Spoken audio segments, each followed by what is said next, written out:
వీళ్ళిద్దరూ కూడా credit మాదంటే credit మాదని కొట్టుకుంటున్నారు. అసలు క్రెడిట్ ఎవరిదైతే ఏంటి? విశాఖపట్నానికి క్రెడిట్. విటిజెడ్ నగరం కింద విమానాశ్రయానికి పేరు వచ్చింది, అంతర్జాతీయ విమానాశ్రయం. ఇప్పుడు క్రెడిట్ ఎవరు తీసుకుంటే ఏంటి? విశాఖనగర ప్రజలదే కదా క్రెడిట్. అసలు మనకు కావాల్సిన విషయం ఏంటి? దాన్ని మాట్లాడాల్సిన పరిస్థితి రెండు పార్టీల మీద ఉంది. అది మర్చిపోయారు. ఇప్పుడు విశాఖపట్నం నగరం ఏం చేయాలి? అంతర్జాతీయ విమానాశ్రయం వచ్చింది. దీన్ని వెంటనే విశాఖపట్నం నగరానికి ఏం చేయాలి? విశాఖపట్నం నగరాన్ని ఇమ్మీడియట్ గా మెట్రో కింద అనౌన్స్ చేయాలి. మెట్రో నగరం కింద అనౌన్స్ చేయాలి. జనరల్ గా 10 లక్షల మంది దాటిన నగరాలన్నింటినీ కూడా మెట్రో అనొచ్చు. కానీ ఇప్పుడు విశాఖపట్నం జనాభా 23 లక్షలు దాటేసి, కానీ ఇంకా ఇది మెట్రోపాలిటన్ నగరంగా పిలవట్లేదు. కేటగిరీ నగరాల్లో కేటగిరీ వై కింద పిలవబడుతుంది. దానివల్ల మనకు జరిగే నష్టం ఏంటని మీరు అడగవచ్చు.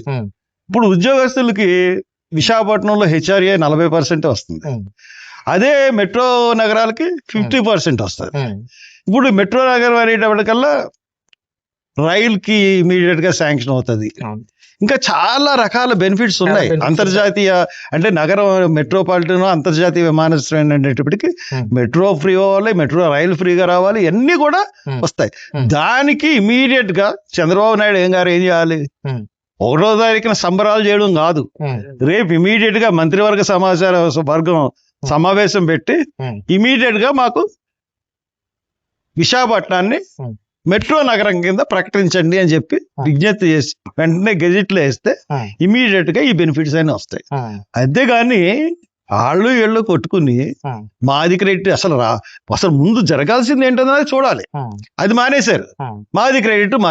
చూసే ఉంటారు సోషల్ మీడియాలో గత 2 రోజులుగా సర్క్యులేట్ అవుతుంది.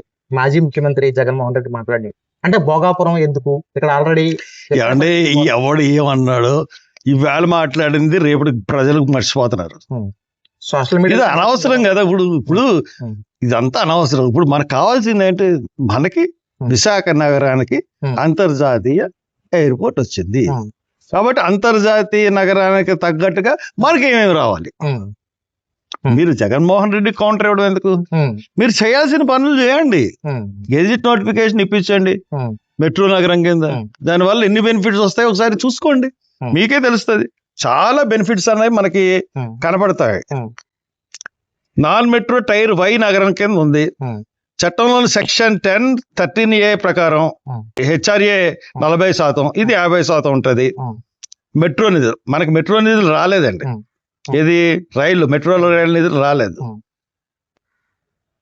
నగరానికి మెట్రో రైలు నిధులు, కేంద్ర పట్టణాభివృద్ధి గ్రాంట్లు, రవాణా వ్యవస్థల అభివృద్ధి బడ్జెట్, ఇవన్నీ కూడా మనకి కోల్పోతున్నాం.